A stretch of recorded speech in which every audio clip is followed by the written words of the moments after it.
Thank you for bearing with us and for your patience as well. My name is Miriam, for those who don't know me. I am Sites of Imagination lead here at MAIA. Amazing job title, I know. I started last year in November. Time does fly.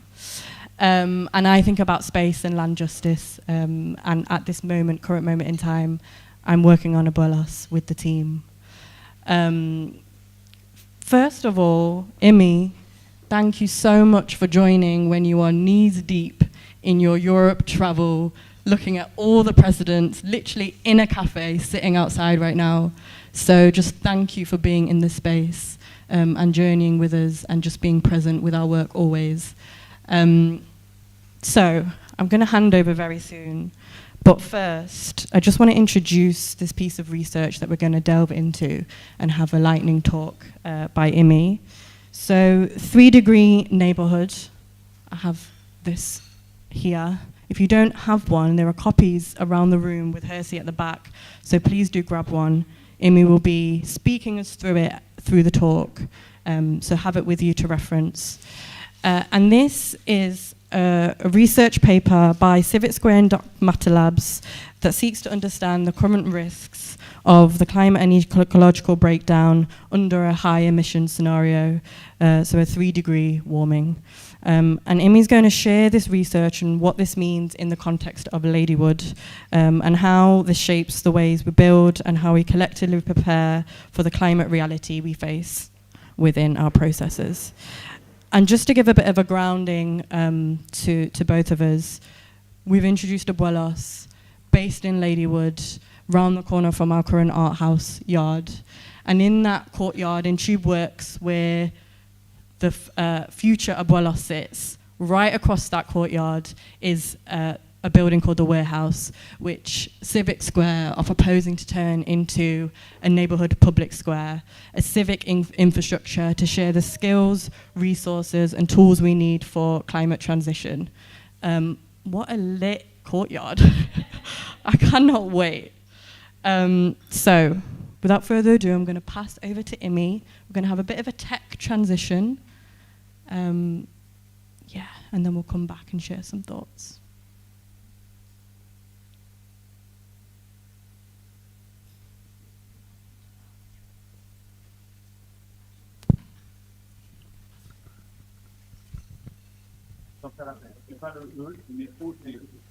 Can everybody hear me good? Yeah? All good. Okay, wonderful. Thank you so much for having me, folks.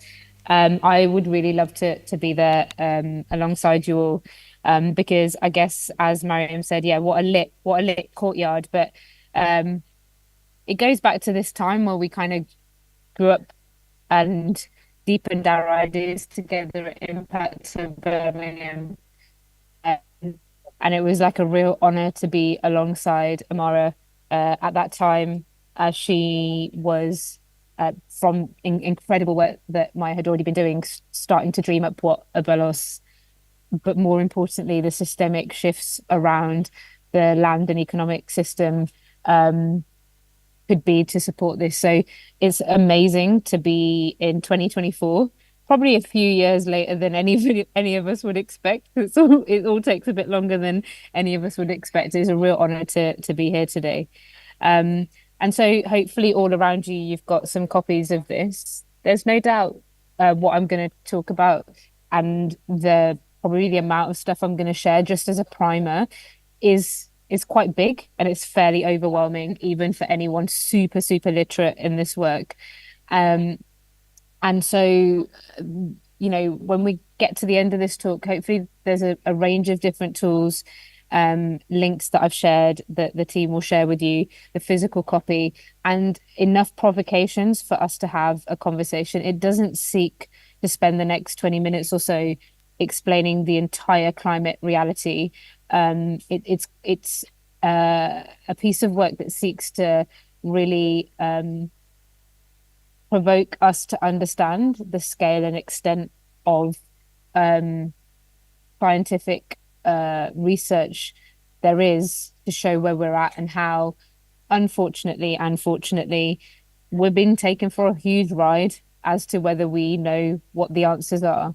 And we're a lot of the solutions for the green transition and what we hear around net zero really are a great deal of greenwashing, especially when you take a decolonial and climate justice approach.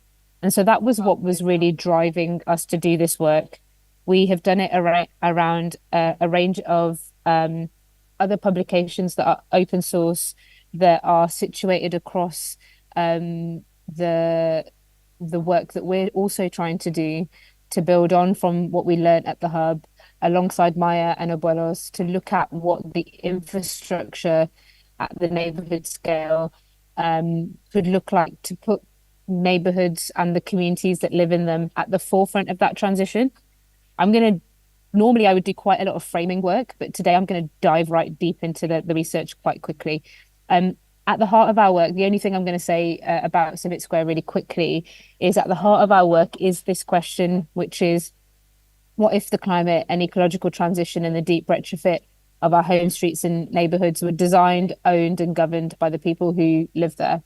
And this is the question that situates at the heart of us thinking about transition in the economic system, in the land system, in how land is owned and stewarded, and is really like the framing fundamental like dark matter question that we talk about that will enable all the beautiful stuff on the surface. The work that I'm going to talk about today was a follow-on from a piece of work that we did to explore what the current baseline situation in our neighborhood is at that time using the framework of donut economics. There are many different frameworks that you can enter this journey on. It's not to say that the donut is the perfect one, but what the donut helped us to do was to be able to really look at the social and ecological simultaneously and together and interdependently. So if you haven't seen this piece of research, there's again another booklet we can share on this. But what this really sought to do was build a baseline as to where we're at the Ladywood neighbourhood scale. On the outer ring, you can see what is described as the planetary boundaries, which are Earth's life supporting systems from the health of our soil to the material footprint that we're using. And the outer ring, as I said, is that ecological ceiling. What we don't want to do is breach that ecological ceiling. And the inner circle is a whole range of things, both defined globally, but then was also defined by the many people who worked on this as things that matter to people in their place. So what is known as a social foundation, everything from water, health, food, housing, so on and so on. And so these two rings, the green bit is meant to be where we're at. We're meant to be able to build an economy and build a society that can stay within the green rings, not breaching the ecological ceiling, and not failing to meet the needs of people in their place.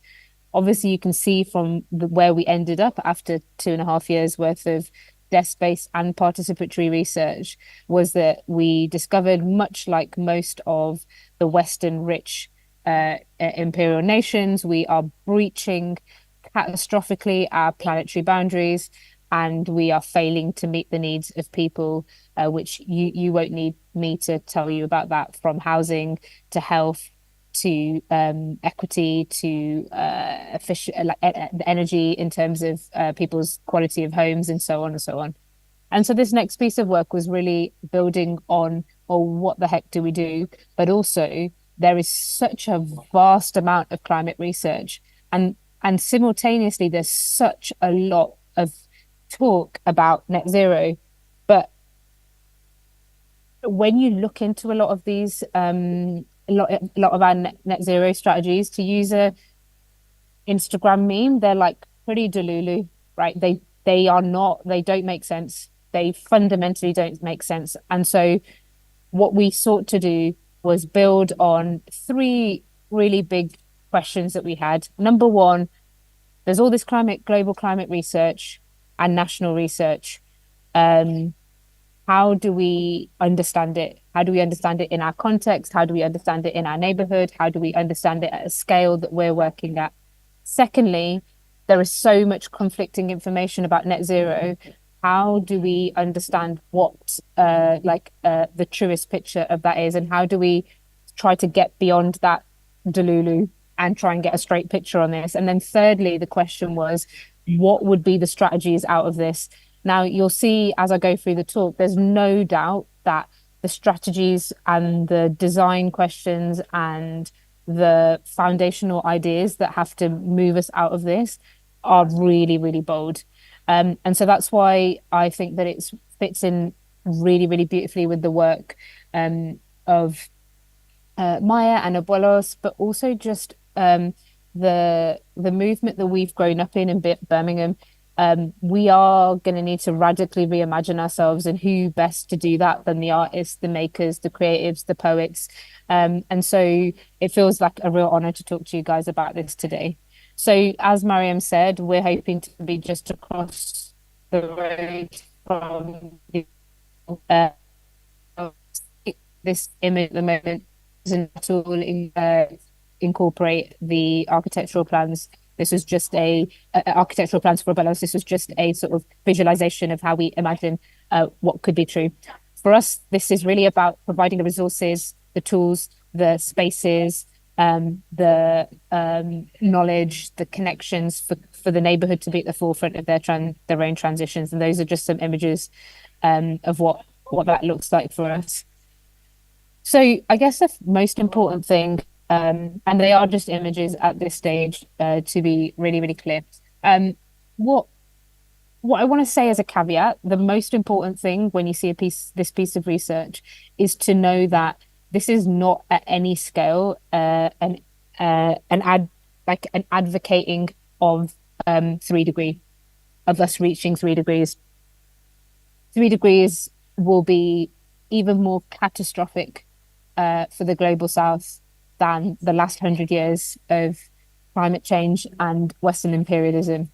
There's no way that we should just use the idea of 3 degrees as something that is just another number that we breach, like we have 1.5, and we just have to adapt to it. It will be catastrophic for the global south, and it will be unthinkable for and incredibly difficult to navigate. The other important thing is to use this research not as an absolute. So at the moment, you might hear a lot of talk about which way is climate change going to go in the UK, because there's a potential of a weather system called AMOC collapsing, and we're seeing evidence of AMOC collapsing, and that could take us to 20-degree colder winters, for example. If that doesn't collapse, we're looking at our current high emission scenario taking us to extremely higher temperatures, which will have all sorts of different effects.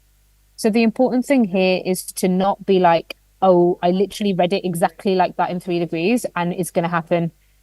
Because the truth is, the tipping points, nobody really actually at the moment knows which way it's going to go, and things are moving a lot quicker than most climate scientists imagined. But what is important to take away from this research is that the future does look radically different to and the way in which we need to adapt and be able to live and do anything within it is going to have to radically transform. So to finish on that point is that we're not here advocating for 3 degree neighborhoods. What we're saying